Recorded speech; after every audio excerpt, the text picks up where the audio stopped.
The Secrets of Doctor Who is brought to you by the StarQuest Production Network and is made possible by our many generous patrons. If you'd like to support the podcast, please visit sqpn.com/give. You're listening to The Secrets of Doctor Who, episode 245.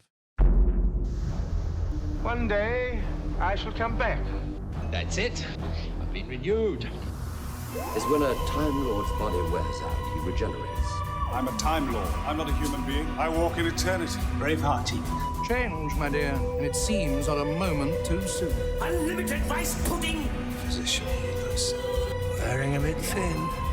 Fantastic.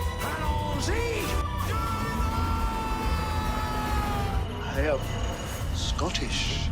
I can complain about things. Ooh. Should be fine.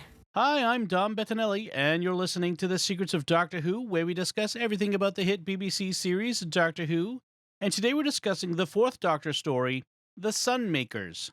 Joining me today on the panel are Father Cory Stika. Hi, Father Cory. How's it going, Dom? Very well, thanks. And Jimmy Aiken. Hi, Jimmy. Howdy, Dom.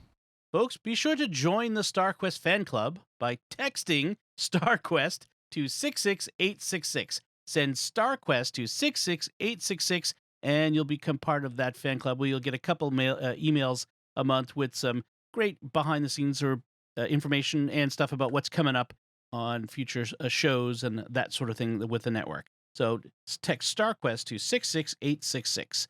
And I also want to take a moment to let you know about another show that's on the StarQuest network called Secrets of Stargate that Father Cory does with Jack Barzini and Victor Lambs and Lisa Jones. And it's just started, so you can get in early with that if you haven't yet.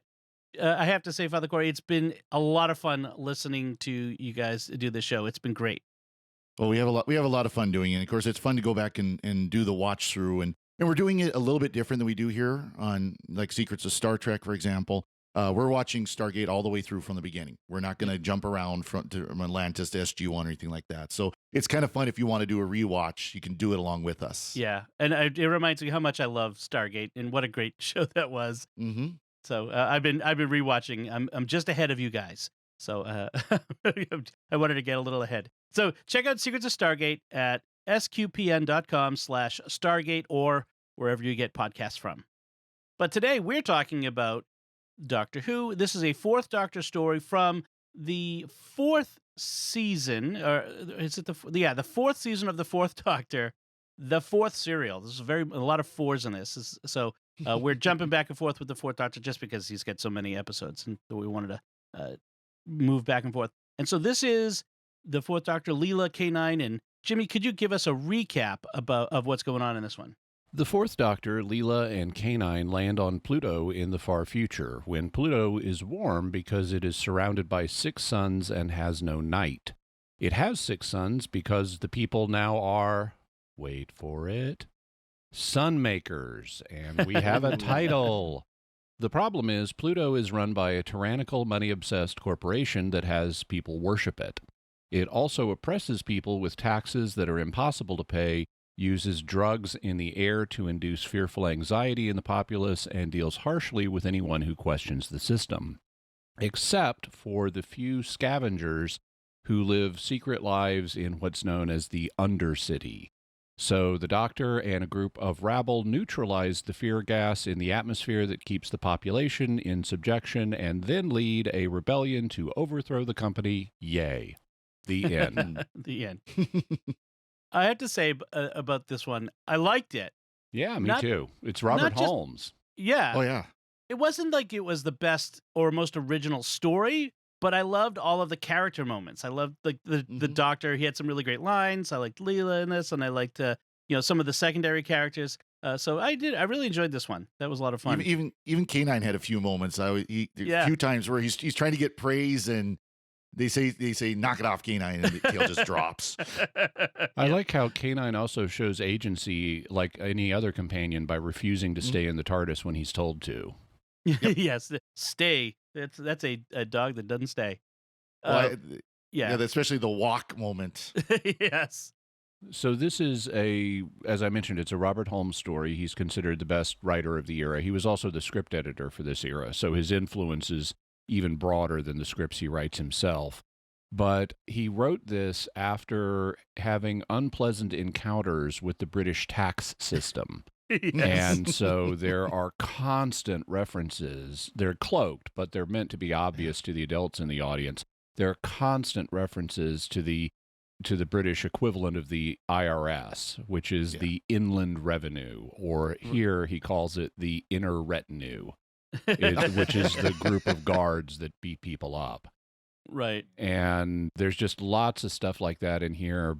And I have to say, I like me a good Robert Holmes parody with dark comedic undertones. Yeah. This is also Leela's 7th story, and it was going to be her last. There was a moment at the end where she was going to die, but she didn't. They decided it wouldn't serve the story well and the Doctor well to have him suddenly grieving right before the triumphant moment. And so she ended up getting an extra couple of stories. So she has 9 adventures with the Doctor in total, which is more than Harry Sullivan, but not quite as many as most of the Doctor's the 4th Doctor's companions.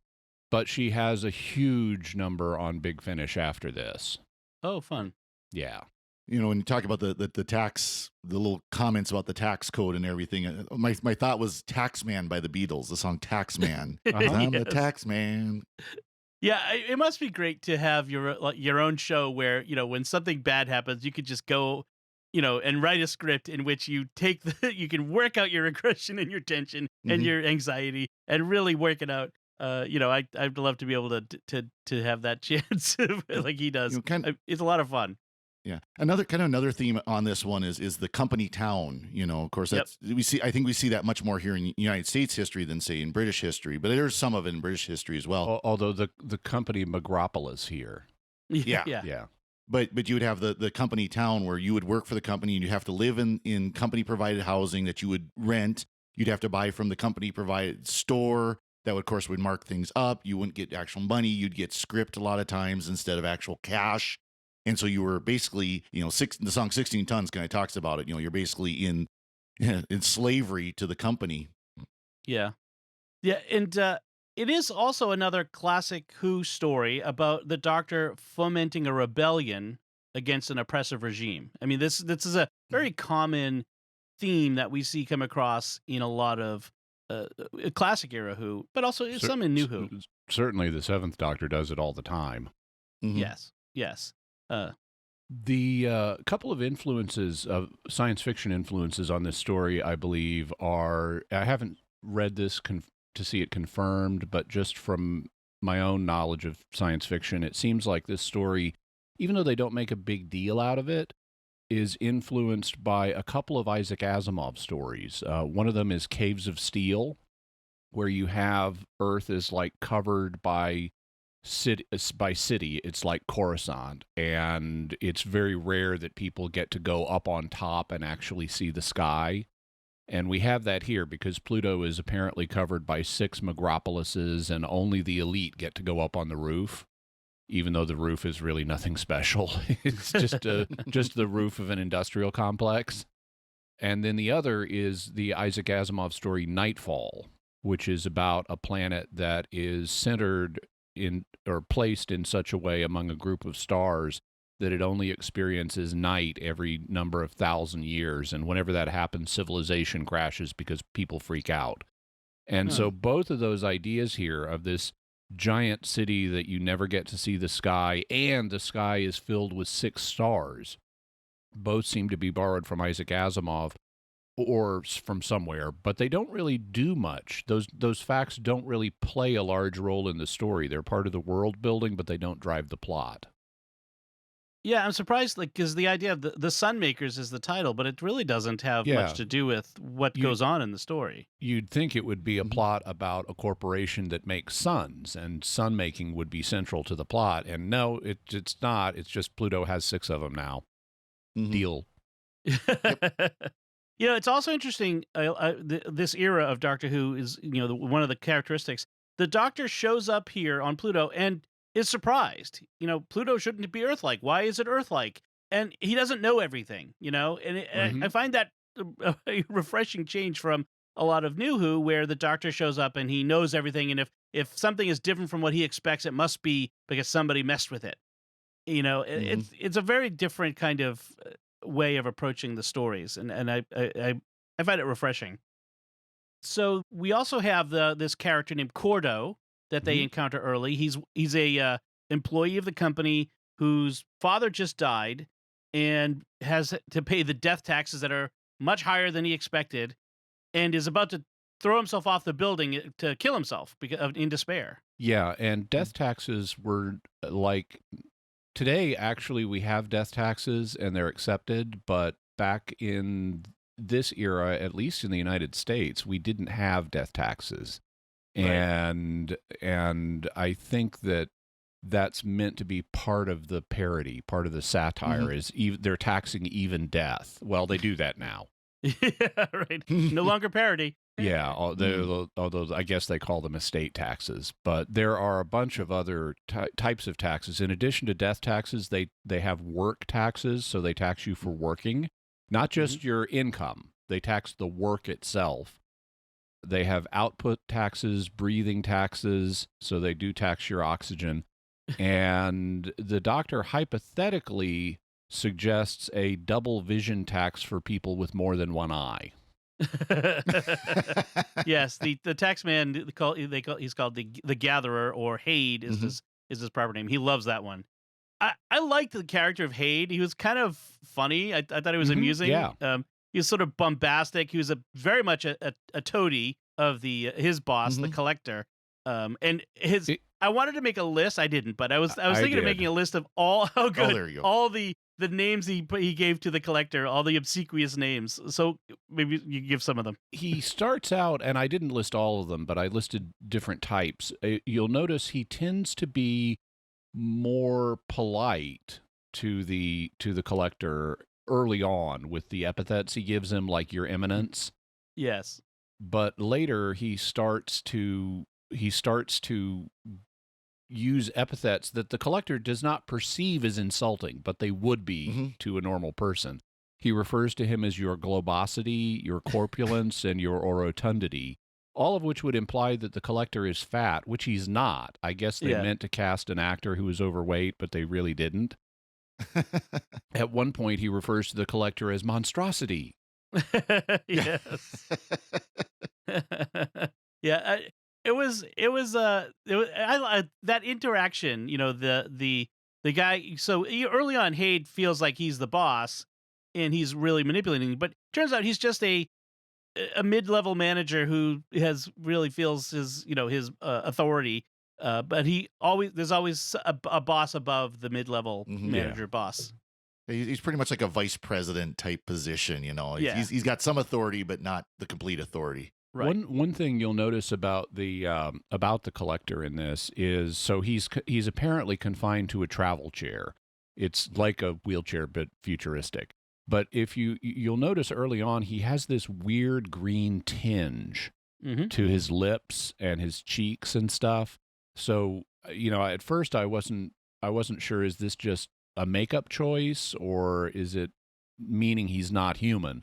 And it turns out it's the latter. He's not human. It had been ages since I'd seen this, so I didn't remember all the details. But he's not human. He's a member of a species from the planet Usurious, which is a part of the parody. It's a play on usury, which is excessive taking of interest. And so he's a Usurian, and we're told that in their native form, the Usurians are poisonous fungi that look like sea kale with eyes. And at the end of the story, the Collector is forced to revert to his native form. So he starts shrinking and turning into a kind of a green glob. But there's a little hole, there's a basin in the bottom of his travel chair with a hole in it, and he goes down the hole. And so he is effectively flushed down a toilet. And I'm sure that that's what Robert Holmes meant the audience to understand, even though it is cast in a sci-fi setting. He's symbolically flushing the tax man down the toilet. Yeah. So I kind of compared this, by the way, like watching this whole thing. I'm like, this is essentially like Star Wars because the Collector is the Emperor, Haid is Darth Vader, the But a assistant. much more charming Darth Vader. Yes. The Doctor is of course Luke. Leela is of course Leia. The Undercity Dwellers, they're the Ewoks. Yeah. Oh. Or at least the Rebellion. Yes. Yeah. I felt like they were the Ewoks, like the people who you don't expect to be able to rise up and throw off the Empire or the oppressive regime, and manage to do it. And I really like the way that you go from in the beginning. The Undercity Dwellers are really just bad people. They're bad. Yeah. By the end of the story, they're on the Doctor's side. They're allies. They're good people. There's a subtlety in that. Yeah, the leader of the Undercity people is a guy named Mandrel, and at first he is just bad. He's like taking Leela as a hostage and forcing the Doctor to go steal for them, and he's gonna kill Leela if the candle burns down to a certain level, which it does, and he's prepared to go through with it. But then once the Doctor spells out a credible plan for how to get rid of the company, he instantly pivots because he's like a former city worker that has the background to understand the Doctor's plan and how actually would work, and he instantly becomes a good guy from that point. And I like that pivot. I also like Leela's lines concerning him. Leela gets some great lines in this. Oh yeah, She's the most Leela's violent great. companion ever, even more than Ace. yes. And so early on, when they meet the Undercity people and they're not instantly on good relations with them, Leela whispers to the Doctor, "Let me get him, Doctor. I could cut his heart out." Yeah. And then later, when the candle has burned down to the "we're going to kill Leela" level, she declares to all of them, "Before I die, I'll see this rat hole ankle deep in blood. That is a promised thing." Yeah. And, Yeah. At another point, she shows her contempt for Mandrel. You have nothing, no courage, no pride, no manhood. I mean, Leela really takes them to task. I love the fact that she gets to be more than just an aggressive beauty in this one, though. She displays both heroism and agency. She takes charge. She leads a rescue attempt for the Doctor. I really like that. Well, and she shows that Mandrel's more bluster than anything else. But of course, again, she's gonna, if he did try to kill her, I think he realized very quickly on he would be losing body parts, if not a lot of blood himself. So yeah, it was kind of a futile thing. But he was of course, he pulled the bluster back up against the Doctor because he knew the Doctor wasn't going to go after him. But with Leela, he was like, okay, I'll stay away. right. I also like how the computer on this planet that the Collector has is able, once at one point they bring in Leela and interrogate her, and it's like, who are you? Because she's not tattooed with a number like everybody else is from birth, and which is like a Holocaust reference, Right. and says that she doesn't know how to describe where she's from. She's a member of the Seva team, and the computer is able to deduce what planet she's from by realizing that Seva team must be a corrupted reference to the survey team that was lost on this planet in the future. And it's able to say, okay, she's from this planet. And I liked that. And then she also mentions the Doctor, who's a Time Lord, and the computer is then able to figure out, oh, okay, Time Lords are the oligarchic rulers of the planet Gallifrey, which was classified as Category 3 in the last financial survey with correspondingly low financial exploitation potential. Really, the Usurians, they're like Ferengi, the Tony, over-the-top capitalist taking advantage. Only eviler. Yeah, right, exactly. Right. I mean, it's about the same. No, it's previous to that era, right? Yeah. Because this is 1977, so... Right. I wonder if there was some inspiration on the part of Star Trek TNG. Like the Collector, the Ferengi are short and bald. Exactly. Yeah. So I like the scene. The Doctor, the Undercity Dwellers, they force the Doctor because he looks like he's from the upper class. They said, "Oh, he can carry out one of our schemes to get more money." They make a fake debit card, which looks like this giant box. Because again, 1977, there were no ATMs really. I think I mean, ATMs might have been around somewhere, but they were not common. It was very early in that technology, and the idea of having an actual credit card where you would swipe was very uncommon at that point, I would assume. Yes, and so they have this fake debit card that they make him take to an ATM, quote unquote, where he's gassed by the company men. Who was he gassed because they had him under surveillance already, Yes. or okay? They later, when they decide to cut him loose so he can lead them back to the rebel leaders, they explain it as a malfunction of the machine, but it was really because they were tracking him. Okay, okay. Also, what they think he is an AJAC, which is apparently like a mining supervisor. And there are AJACs in one of the others. We're in Megropolis 1, but the AJACs are apparently from a different Megropolis. Right. Number 4. Yeah. And each Megropoli has 50 million citizens. So there's 300 million people on Pluto. Right. Right. And apparently nobody on Earth. Yes, and that's how we end it. Is that you go back and terraform, repopulate Earth? Yeah. And that made me wonder if this could be. There's no official date, but if this was concurrent with Ark in Space or after, Ark in Space, yeah, or after, somewhere after that, where Earth had been abandoned, but then people came back. Interesting. Interestingly, the human race also, it's implied that, although this can't be true, but it's implied. I mean, unless you want it to be true, it's implied that there are no humans anywhere but Pluto. So this is like the last of the human race. And according to the Collector, as the resources on the different planets in the solar system ran out, they moved humanity progressively first to Mars from Earth. Then they had to jump over the gas giants, although they could have used their moons, the bigger ones, but they didn't. And then they've ended up on Pluto. But they say that they cannot be economically moved out of the solar system. So when the suns for Pluto run down, humanity will die. So humanity is is at risk in this episode. And they mentioned there was another planet outside of Pluto. Oh, too. yeah. Didn't they do that? Yeah, that was which great. is fun. The name of the planet is Cassius. Which is eventually in real life. Eventually, we did find that there's another planet outside the orbit of Pluto, right?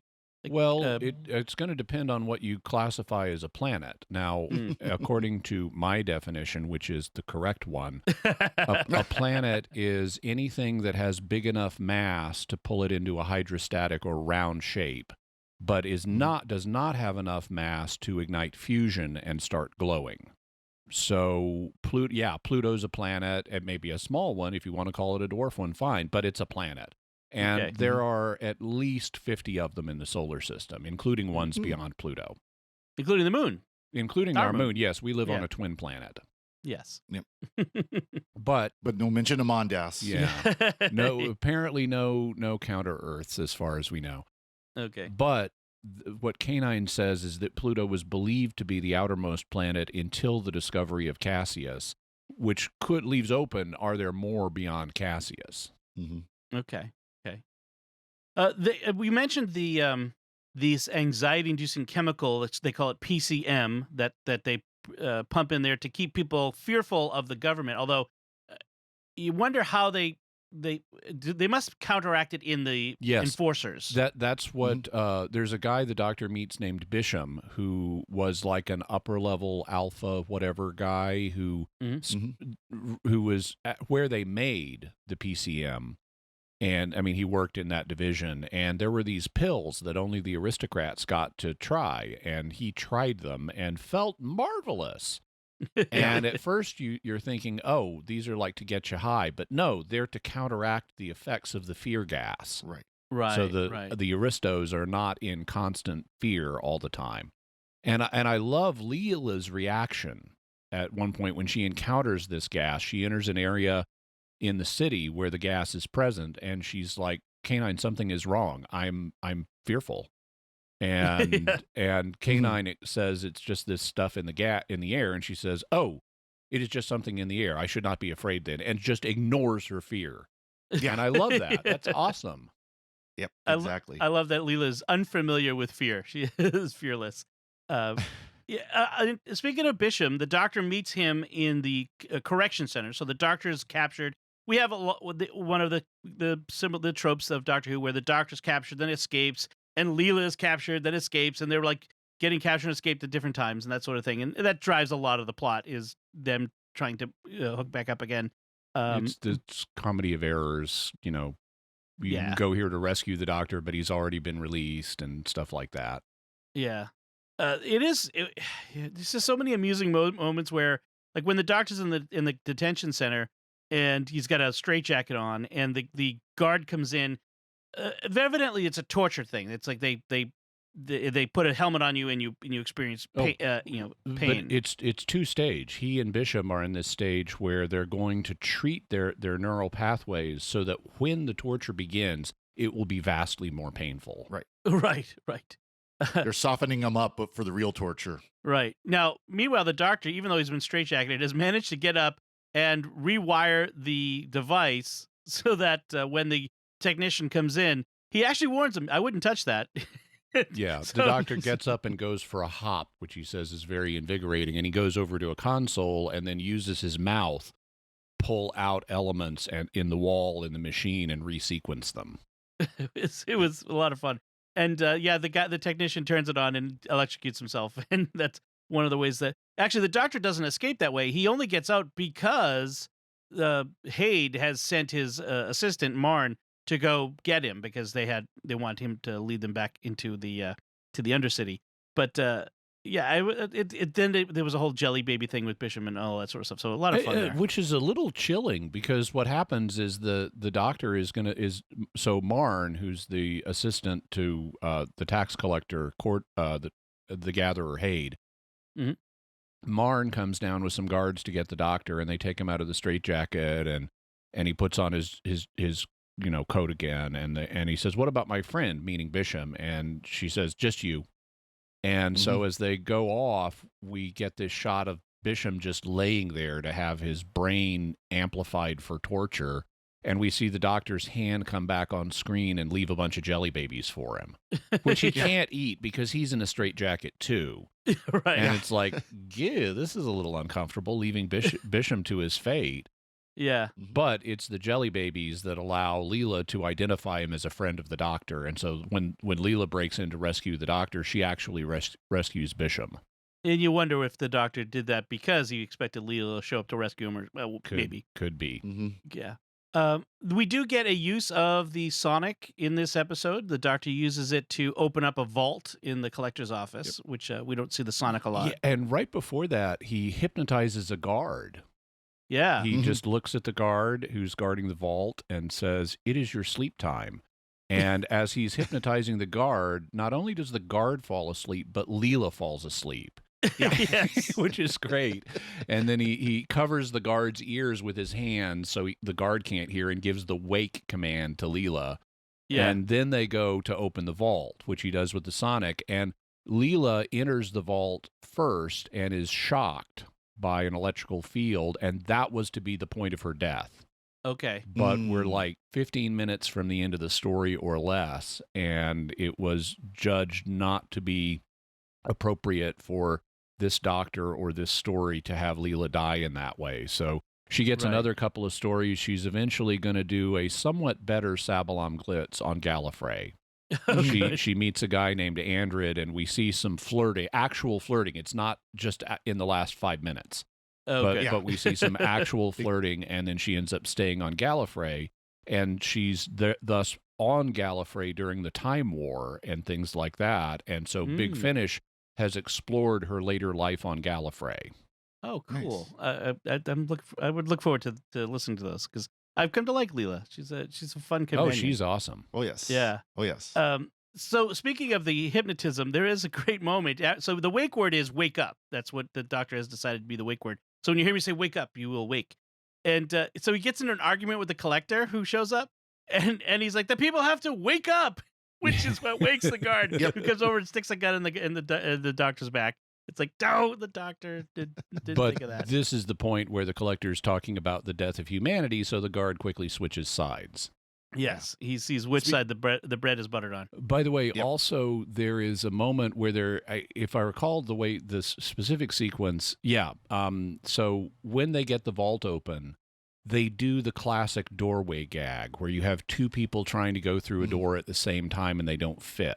And so Leela and the Doctor are both trying to enter the vault at the same time, and they can't because they're too wide for the doorway. And that's why then Leela rushes in ahead of the Doctor and gets shocked. Right. But she, in effect, speaking- saved him, because if he had just gone in, Yeah. Speaking of switching sides, Marn, of course, throughout she's kissing up to the Gatherer Haid, but every once in a while you can see kind of a look where she's just tired of his stuff. And Yes. so as soon as she comes around the corner and the rebels are there, she's got a gun. They're pointing at her, and it's like, "Oh, I'm on your side." Yeah. Hands the gun over. Yeah. I embrace the revolution. Yeah. which is interesting given the belief system this group of people have, because previously she's been saying things like praise the company, and Yes. other people have been saying glory be to the company, and other religious epithets that have been adopted and applied to the company. Yes. Makes you wonder if she was receiving the pills or not, or if she was one that was also under the influence of the gas. Yeah. Of course, they perhaps. don't say either way. They don't but- say, but I would guess that she's on the pills, so she's not really Yeah. affected by the fear gas. Yeah. Speaking of the religious language, there's a line where the to err is computer, to forgive is fine, which is not like okay, but as in a tax or fee that is imposed on others. Although there you the second half of that is spoken by the Doctor, so it may just be a joke.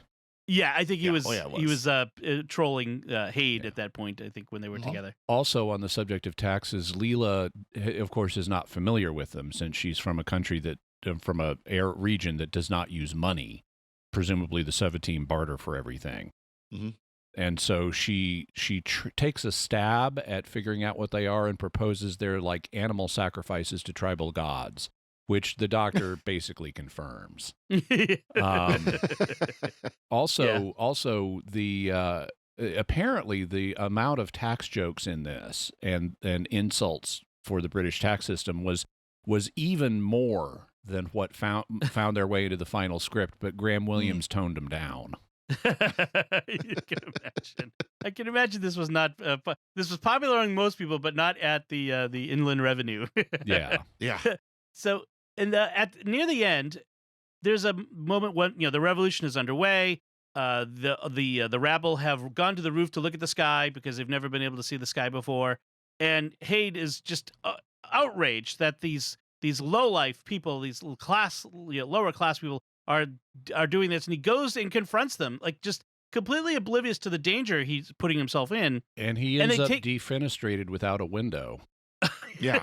They throw him off the 1,000-meter roof to his, and he yells for a long time. I don't know if you caught that, Oh, yeah. but there's a long yell as he's going down. I felt bad for him because as much of a bad guy he was kind of amusing and funny. Yeah. But so the Doctor kind of ends with a statement that basically says that commercial imperialism is as bad as military conquest, as he says, and there's a little bit of a anti capitalism thing. Although runaway capitalism is bad, so I mean, it's like, okay, Robert Holmes, it's not the capitalism that's the problem here; it's the taxation, which is the socialization of capital.